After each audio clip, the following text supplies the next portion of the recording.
हे हाती परडी कुंकू भाळी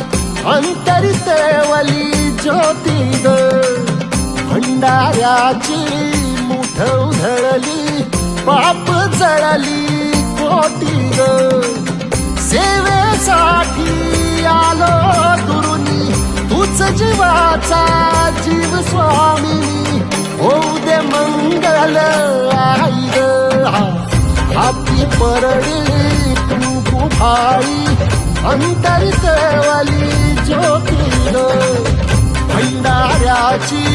मुठ उधळली पाप जळली कोटी ग